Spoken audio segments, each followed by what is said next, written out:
What dark secret are you hiding from everyone? When my grandpa was on his deathbed, he admitted to killing fellow Marines in the Vietnam War for torturing and raping young girls. Most of our family doesn't know. Edit. Wow, didn't expect this to blow up lol, thank you for all the awards. My grandpa was a pretty cool guy, very calm and mellow, so my mom and I were shocked when he admitted this to us. He was a gunsmith his whole life and was very proud of being a Marine, but the guilt he carried from the war made him believe he was being punished in the end. He died a really painful and traumatic death that I would never wish on anybody. I hope it lets him rest easier in peace that the majority of you commend what he did. I certainly never held any qualms about it. Most people in my family think that my mother recently died suddenly from complications due to cancer, but she really died from the toxic effects of oxycodone, morphine, fentanyl and methamphetamine. Seems as though she just had herself a secret death party. After my parents got divorced, my stepdad basically moved right in and started sexually abusing me. I knew it was wrong deep down somewhere, but figured since he was an adult, he knew what he was doing and to trust him. One night my sister caught him red-handed and flipped out and told my mom. Cops came and he got arrested. I was only like 9 to 10 years old, so a lot of it is a blur. At first my mom had me sleeping in bed with her at night and was babying me and I loved it. One day, months later, we were walking home from school and we saw me dad's van sitting outside of our house. We weren't allowed in and we saw garbage bags sitting outside. My dad told us that my mom had called him earlier in the week and told him that if he didn't come and get us she'd get rid of us. She wouldn't come out and talk to us and I cried. My dad lived in another state, so this meant we'd have to leave our friends and our hometown. Our friends ran after the van as we drove away. For a few years she wouldn't talk to us. She had allowed my stepdad to come back and that's why she stayed away. Guess she didn't want to face us after what she'd done. She'd chosen a man who'd abused her child over her own children. Eventually we had a relationship with her again, but she was so sick. The funny thing is that she's in a really high-up position for one of the largest banks in America. Professionally people think she's amazing. She's a monster. I finally had the courage to cut her out when I went into recovery from heroin addiction 11 years ago and haven't spoken to her since. A few people know this story, but not many, and it felt good to get it out to the world. My life has flourished since cutting her off.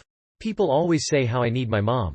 Lol. Don't be scared to boot family out of your life, just be their family. Thanks for allowing me to share this, Reddit. Edit. First and foremost, thank you all so much for all of the love and support, the awards and messages. I figured this would get buried in the post and then I heard my phone going mad. Lol. Thank you, thank you, thank you. Some clarifications. The trash bags were the clothes my mother had gotten together for us. My brother and I each had one bag full of clothes and none of our other belongings. My father was poor. We barely had running water and lived in a little log cabin in rural Napier, U.S. He struggled with alcoholism for years and had anger, resentments and shame for not killing my stepfather. Also for not saving us sooner. The women he was with left him when he gained custody of us and he almost died from that. He got pneumonia and we had to help him through it. I was picked on for a few years at first because we were clearly very poor and kids are dicks. I eventually started fighting back and then I started to get into a lot of fights. It was a way to have control, and in my traumatized, adolescent mind, if people were afraid of me then I'd never get hurt again.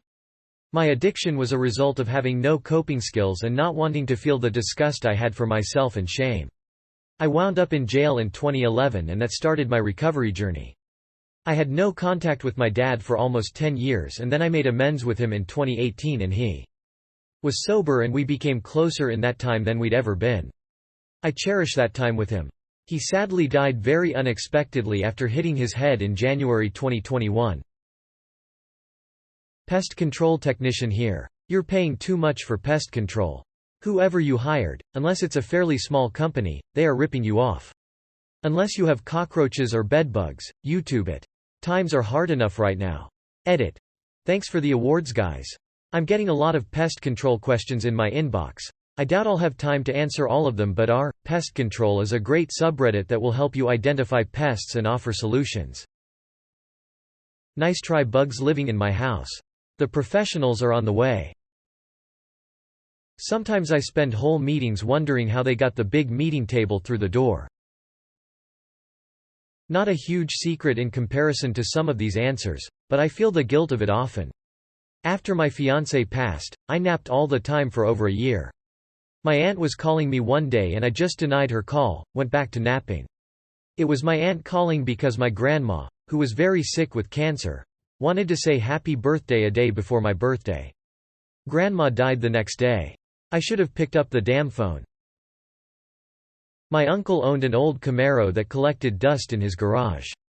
When I was around 10, my family and I were in town visiting and I wrote the word, fuck, in the dust on the hood of the car. I used my thumb so that the letters were fatter than my normal index finger. A few hours later my uncle asked us who did it and I proved it wasn't me by showing how the person who did it had bigger fingers than me. Taking that shit to my grave. Edit. This blew up. I'm 33 now and the entire family definitely knows it was me. It's an inside joke now where someone tries to get me to admit to it and I never will. One of my closest coworkers, who is an integral part to our very large corporation, killed a man in his late teens and threw the body in a lake. He only got off on a technicality. I work remotely so I don't build a lot of personal relationships with people I work with regularly. I googled his full name. It freaked me out at first. But I've kinda gotten over it.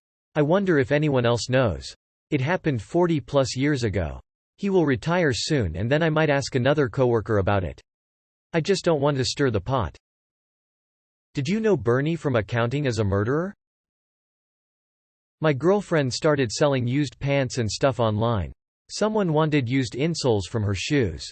I walk for about 6 hours at a time at work and often just put her insoles in my shoes. Those perverts are getting off to the smell of my sweaty feet thinking it's a girl. My suicidal depression isn't gone. I've just accepted that I have to wait to die of natural causes because killing myself would scar my family and most people who know me for life. Edit. I appreciate all the support, and I'm glad for those that find comfort in not being alone in feeling this way. FAQ. No. This isn't passive suicidal ideation, as I've attempted twice before and still have active thoughts sometimes. Yes, I am in therapy and have tried medication, exercise, etc. No, I don't want to try microdosing psychoactive substances as I have psychotic depression, meaning I'm prone to hallucinations and such if pressed. My grandpa was stationed in Okinawa, Japan during the Korean War, while in the Marines. He hooked up with a woman there, and she got pregnant. So, I have a Japanese aunt and a few cousins, in Japan, whom I've never met before. My brother and I did a 23andMe. We discovered we have a half-sibling, same father, who is older than us. I messaged them but no reply. Since the half-sibling is older, it was during my father's military career, which was short-lived because he got a dishonorable discharge that he hides from his family still. I'm living with my mom right now cause she's going there cancer, but to be honest, I can't wait to see her go. It sounds horrible, but I'd rather see her go than see her suffer even more. It's not like I would get anything out of her will, it's more like it sucks cause she's always in pain and seeing her like that brings me pain. Edit. Thank you everyone for your responses. I felt so alone on this for a long time. She's still fighting a long battle, but it's just getting worse every day. I appreciate the help that everyone has offered. It really helps a lot. Thank you. Visit us at our Cancer Family Support if you ever need to talk. Edit. Thank you so much for the awards, truly, but please donate towards your local cancer charity instead. I created the sub while my mom was dying of colon cancer and I'm glad it's helping people going through the same thing. Get your colonoscopies. I don't know why, but I always keep thinking that one day I will cut all contact with everyone in my life, disappear from their lives and just keep for myself. I don't know why I think like this. I have some good friends. I've been accessory to both my parents' infidelity. At age 5 my mother cheated on my dad while he was deployed and my brother told me what was happening and that I shouldn't tell anyone. My father slept with his secretary 2 years later, for a few years, and would even bring me on dates with her telling my mother we were going to the movies. He took me to her house and had her roommate watch me while they went out or just hung out in her room. They're still married. I don't know if either know the other did the thing or if they still are doing the thing. Edit. To everyone saying maybe they're in an open or poly relationship. Sure, maybe they are, but I doubt it considering their views on most everything. Also, if they were in one, then they should have explained it to us instead of sneaking around and telling us not to tell the other parent, and maybe don't bring your kid on your house dates. So yeah, maybe they were, but if they were, then emo their behavior goes from shitty for involving their kids in their infidelity to shitty that they involved their kids in a lifestyle without explaining it to them and making their kids think that they were cheating on each other. There is a chance they both know and just stay together for the kids. When I was around 9 years old, I used my mom's credit card to sign up my shitty alcoholic stepfather for a porn website in hopes of starting a fight and her leaving him. FYI, she did leave after another year or so. Current stepdad is a real keeper. Edited to correct a spelling mistake. My wife and I aren't officially married. No one knows. We had a ceremony and everything, reception, the whole 9 yards. We just never did the official paperwork. We realized that since she's going back to school, it benefits her financially to go through financial aid as single rather than married. When she finishes up, we're going to head over to town hall and finish the last step. My adopted sister knows her birth mother died in a freak accident. She doesn't know the cause of death was beheading. I worked with a guy that was a first responder to the accident. I owe the bank $100K. Owe someone $1,000? Your problem. Owe $100,000? Their problem. Hey bud, I think they know. My cousin raped me when I was a kid, and to this day I haven't told anyone about it. It's been probably around 25 years ago or so, which makes me feel like it's not worth addressing after so much time. I absolutely hated it when his mom asked me why I didn't invite him to my wedding. I still don't know how I should have responded to keep that a secret. If it's still affecting you, it doesn't matter if it's 25 days or 25 years, you'll need to address it somehow. I hope you are okay, but there's always therapy. My mom was molested by her parents' cult leader when she was a pre-teen. In her 30s she went to court and sent him to jail. It's never too late to speak up about being raped. Ever since my daughter took her own life, I have been hiding how much pain I'm really in. My family is beyond dysfunctional, so it would create more crap for me to deal with. Although, I did tell my mom to gargle donkey balls yesterday and that made me feel slightly better. I never have other plans that I just can't cancel. 4 o'clock. Wallow in self-pity. 4:30. Stare into the abyss. 5 o'clock. Solve world hunger and tell no one. 5:30. Jazzercise. 6:30. Dinner with me, I can't cancel that again. 7 o'clock. Wrestle with my self-loathing. I'm booked. Of course, if I bump the loathing to 9, I could still be done in time to lay in my bed, stare at the ceiling and slip slowly into madness. I think I'm beginning to lose my mind. Lately I've been having trouble remembering things that I've known for years. Sometimes when people talk to me, their words just don't make sense to me when everyone else seems to get it. I've become super paranoid. I'm having an extremely hard time concentrating, and I've been finding it more and more difficult to talk to people. I'm kind of scared. Edit. I'm only 26, never had COVID. I had an IBS attack once and had to violently shit in a church grounds behind someone's car. Used underwear to wipe too and left that there. Not proud.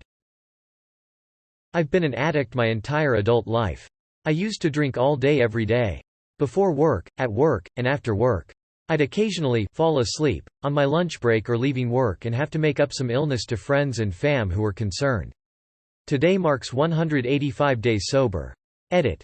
Holy smokes. You guys made my day. I had no idea this would get so much traction. Thank you all so much for all of the kind words, truly. And if you're reading this and currently struggling, don't give up. Better days are ahead. I would be perfectly okay with never talking to any of my immediate family again. When I was 10, I was the victim of serial child molester. A teacher, a woman, and no one believed me. This is an important detail as to why I did what I would later do. Several years ago, I saw her while I was shopping. First, I was afraid. Then I realized, I was not 10 anymore. I was a 25-year-old, adult male. I became angry. I stalked her for weeks, saw her working as a teacher, still, found her on social media, catfished my way into the cougar dating FB group she was in. Learned she had victimized more kids since she had lost me as her pet. She called her victims her teacher pets. After I was sure of everything, and had gathered my information, I plastered her neighborhood with her private FB group posts about how much she loves the feeling of power as she pins the little cubs to the desk in her office. The flyers had her face, her address, her phone number, and a bunch of other stuff. This isn't a dark secret, really, because if I get caught, so what? I outed a loud and proud cub hunter. Edit. As I can't reply to all individually, I am going to put this here. Yes, I did. Report her and the FB group. The group no longer exists, and hasn't since I did this. I am now in my 30s, and this revenge was 7 years ago. She moved not long after I did this, but I can't say that my actions are the reason. I have not continued to follow her, as my mental health takes priority, and the actions I took back then, for my revenge, actually caused a bit of relapse on my depression. I reported her when I was 10, and again when I found her living in the same town when I was 25. The group chat logs, the Facebook's posts, and all information was turned over to the local police via throwaway email. To my knowledge, nothing was ever done on the matter. I didn't kill her, or cause her physical harm, because I have a life, and while it isn't all that great, it's a lot better than prison. 2 days before my dad took his life, he called me telling me what he wanted to do. He had been calling me and telling me how depressed he was for months, and I was sick of hearing it, and I hung up on him. I hung up on my suicidal father. He then killed himself on my 17th birthday. Everybody in the family thinks it was coincidence that he took his life on my birthday, but I know the real reason. I've never told a single member of my family as I know they would blame me, especially my brother. Ever since he took his life, I have this recurring nightmare of seeing my dad in a grocery store passing at the other end of the aisle. He's pushing an empty shopping cart and briefly looks at me at the other end of the aisle but keeps going. When I run to where he was, he's now at the other end aisle. Rinse and repeat until wake up screaming. Some secrets will haunt you until you die. Just know, it's not your fault, hun. It's not on you. Kids aren't their parents' sounding board. I know how hard it is to not blame yourself, but it's really not your fault. Honestly, from the bottom of my heart, thank you. I've never told anyone that story, and for the first response to be, "It's not your fault," means more than I can say in words. I was molested on a cruise ship by an employee when I was 8. Happened about 30 years ago. I was married for 13 years to my best friend. We had what I thought was a great, easy marriage. One day our 5-year-old daughter told me he was having her perform oral sex on him. I was shocked, devastated and afraid. He was one of those fun guys everyone loves to be around. I immediately called the police and he was arrested. When they started investigating him, they found out that he had been arrested while in college for exposing himself to very young boys. He only got a slap on the wrist that time because he came from a very wealthy family. One of his uncles was governor of the state we lived in. I was so ashamed I told our friends that he had an affair and moved away. But the truth was that he was in prison for 5 years. I picked up the pieces, sent our daughter to therapy and spent the next 15 years being a mother. Paying for private school, cool trips, etc. She was my life. Then when she went to college, he reached out to her over Facebook. When I saw she was communicating with him, I was shocked, devastated and afraid all over again. I called and told her that she was an adult, but I thought she should be careful because he's not safe. She hung up on me and has not spoken to me since. That was 4 years ago. I send her $40,000 a year still to pay for her medical school. It's all been almost unbelievable. Thank you for allowing me to share it here. When I was a teenager, I worked at a novelty tourist shop near me. Being the idiot that I was, I stole a wad of cash from the store. It was $100 in ones. I told nobody, but they knew it was missing. Right about the same time, a coworker who was always trying to get me fired was telling someone she got about $100 in tips from her other job. They ended up firing her because they didn't trust that it wasn't her. Everyone in my family is nagging me with the fact that I don't want to date girls anymore and think that I'm strange or gay. But I lost my girlfriend, which I assume I could have a good life with her. She committed suicide and I never talk about that with them. I know I can speak with some members of my family, but my parents are different. Edit. Thank you so much guys for your kindness, but I don't want to discuss that at the moment with someone. It will bring back some memories that will make me more depressed than before. If your family know about your dead girlfriend, and still make fun of you, then they're just a bunch of cunts. Call me maybe as my morning alarm. This is crazy. When I was younger I lived with my grandmother. Not long after I turned 18 her health started to decline. That sort of decline that you know means she won't be around for much longer. Over the months I did my best to take care of her. Getting her to the hospital when she needed, and other things. We had someone coming every day to help her with things I couldn't. Well, what my family doesn't know is that the night she passed, I was in the living room watching TV. My dog was in bed with my grandma, and I started to hear him whimper and bark. I knew what was happening. I knew that if I acted I could potentially save her. I didn't want to watch her suffer anymore though, to watch her live with so much pain, and unable to do anything for herself anymore. So I made the choice to let her pass before making any calls. She lived 92 years, and the only regret I have is that she passed a month after I would have graduated if I hadn't been kicked out of school. She had been in good enough health at the time to go to my graduation. I still kick myself for how stupid I was. Back then. Edit. I didn't expect this much support. Thanks. I'm not too torn up about letting her pass, I knew it was for the best. She was such a great person, she didn't deserve to live in such a poor manner any longer than she already had. I don't regret what I did. I regret what I had done that got me kicked out of school, that I didn't try and make it to graduation for her. I think I've lived my life so far in a way that she'd be proud of. Not graduating before she passed is the only regret I really have in this life so far, and I'm 35 now. So I think I'm doing pretty good. When I was around 5 or 6, my mom and dad were fighting just about every day. Well, I was napping on the couch when my mom came in very upset and she shook me awake. She asked me if I saw the girl my dad brought home. I've always felt terrible for this BC. I hadn't seen anyone but my dad that whole day. I'm pretty sure he was just playing video games like usual, but for some reason in my sleepy kid brain I answered yes.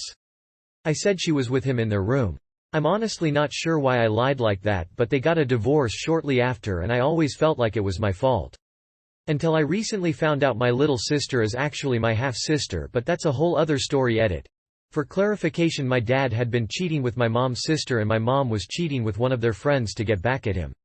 She thought he was cheating with a different girl but found out later it was my aunt. Honestly, their relationship was on its way out. I don't feel bad about it now since a few years ago we found out my little sister is my half-sister from the affair my mom had. Therapists specifically advise against asking young kids questions like this because kids will seek their parents' approval to the point of lying if they think that's what the parents want to hear. Your mother was expecting you to say yes, so it wasn't that you lied out of nowhere, it was that you went along with what you thought she wanted you to say. It's not a dark secret, I guess, but sometimes while I'm on the train to work I try to mentally do whatever the opposite of road rage is. Like I'll pick a person and aggressively think at them, I hope you get a crazy big tax refund, or, I hope you stumble across $20 on the sidewalk, or, I hope someone compliments something you're normally insecure about. I think maybe I'm trying to balance the karmic scales or something because it seems like so many folks do the opposite without really thinking about it too much. Hope you Redditors get a really comforting hug next time you need it most. Funny, light-hearted story from my childhood. My little brother was in the shower, I could hear him singing. I put a coat on backwards, and a stocking cap pulled over my face, and waited outside the bathroom door. He opened the door still singing, and dancing kinda, and I did the Frankenstein thing. Arms out, moaning, ah! He screamed and fell backwards, knocking the toilet completely over. Water went everywhere, the top of the toilet tank broke, shower curtain ripped down, and him laying on the floor in the middle of all this. I ran back down the hall, coat and hat off, and sauntered back casually. By then my mother and father and our sisters were there, and everyone is like, you know, what the hell? I've heard him tell this story as proof of the existence of ghosts. To this day, little feller is now a 52-year-old bank manager with 2 kids, he believes in ghosts. I don't feel a bit bad. It's like there's a hole inside me and the happiness leaks out of me faster than I can ever hold it. I've felt this way since about 12 years old. Counseling, medication, changing everything in my life. None of it has mattered. Every day I wake up and have to decide not today. When I was young, probably around age 9 or 10, I was walking home with my dog from a house around the block when he cut the corner and walked diagonally through the yard of this super mean old lady who live at the end of your street. She was in her yard at the time tending to these really fancy-looking rose bushes she had growing in beds along the border with her neighbor. My dog was a very friendly golden retriever who didn't even really come near her and certainly didn't do anything threatening, but she sprayed the fuck out of him with some kind of insecticide or other chemical she was using on her roses. I ran back home with the dog and hosed him off. He coughed a bunch, but seemed otherwise fine. I didn't tell my parents because somehow I thought I was going to get into trouble for letting the dog walk in her yard. I'm glad I didn't tell them, though, because I decided that night to sneak downstairs, out the half-bath window, and down the street to her yard where I cut down every goddamn rose bush I could get my hands on. I found my adoption papers a few years ago when I was looking for a copy of my birth certificate. I know my birth mom, I just never had a relationship with her. My maternal grandmother took me in 2002. I never knew she adopted me, I just knew that one day I ended up living with her after telling her one day I don't want to go back home lol. I also found the letter that my mom wrote as to why she was giving me up. That one really hurt. Edit. Didn't expect this many upvotes honestly lol. Thank you everyone for your kind words. My grandma is really the sweetest person ever. I'm forever grateful for her, but I just wanted to say now that I'm older I understand why my mom did what she did, and believe it or not we actually have a cordial relationship now lol. Edit 2.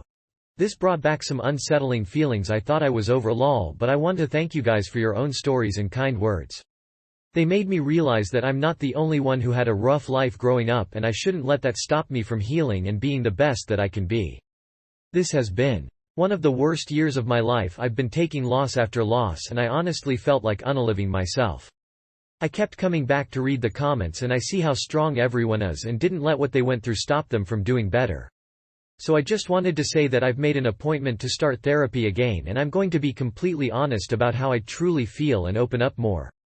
Thank you so much Reddit pleading face blue heart. Also I haven't been the best granddaughter lately, so I'm spending more quality time with my grandma and helping her out with whatever she needs. My wife is handicapped and I lied to her that I find it hard to cut up mushrooms. She has self-esteem issues because I can do things much easily than her. So I lied, and now she feels better. My PTSD isn't getting better. I have nightly nightmares of the industrial accident I was in.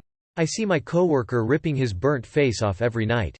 I no longer scream in my sleep because of it. I'm no longer terrified as much by it. Even though I know it's not my fault, I feel an enormous amount of guilt for what happened to him. Sometimes when I'm not sleeping I'll hear the scream he made in the distance and it'll make my blood feel like ice. Therapy hasn't done much. It's been 6 months since my little sister killed herself and everything I see and everyone I talk to reminds me of her. I can't seem to finish my day without crying at least for a few minutes, at most for hours.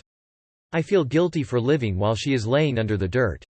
I hate every Sunday and 29th of every month. I pretend like I'm okay and laugh like I'm used to it. In middle school I made a smoking pipe out of copper pipe just for fun. I know you should not smoke out of copper as the fumes are potentially toxic. My stepdad took it from me and started using it. He smoked with it for years. I hated him for physically abusing me, so I never said anything. It's now 30 years later and he was diagnosed with early onset Alzheimer's and likely only has a few years to live. I hope he rots in hell. I don't know if it had any effect, but I like to think the copper pipe played a role in his sickness as karma for being an asshole.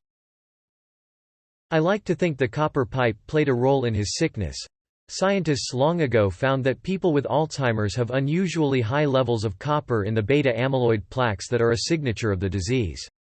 Source: it's entirely possible that it did. That I didn't graduate from college.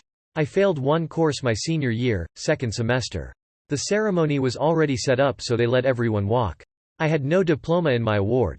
Nobody knows to this day and it's been 17 years. Failed one course, 3 credits. Was ashamed so I never went back for those 3 credits. So everyone believes I graduated. Edit. Holy shit, got a lot of responses from this. Currently working but will get back to everyone as soon as I am able. Edit 2. Still working on getting back to everybody. I can't believe that so many went through the same situation as myself.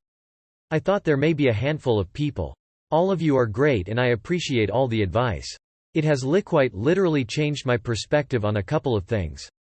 Thank you all for the information, resources and above all your personal experiences. My grandmother has dementia, she's been dying for years now. The woman she was before is entirely gone. My grandfather is still convinced she is there, talks to her, tells us he thinks she's getting better. She's not, and he's deluding himself. She doesn't laugh anymore, or remember anyone's names, and can barely eat. In my eyes she is already dead. Still alive to everyone else.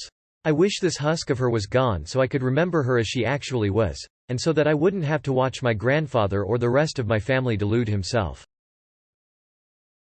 In high school, I was a super good kid. Straight A student who loved homework, keeping out of trouble, and who was quiet as hell during class. So anyway, there was this guy who was also in AP classes with me, but he was super loud and obnoxious but would pull stunts in such a way that he would have some margin of plausible deniability. Though we never spoke, I'm not sure he even knew I existed, he rubbed me the wrong way. Maybe it was from the one cold day when this other girl in our class had her nipples poking through her shirt BC she forgot a sweater and he kept saying to her, "Daamn it's cold, huh?" Maybe it was from when he would pretend to be friends with kid who was definitely spectrum and desperate to be friends with him to do the bully's homework for him and then bully him the next day.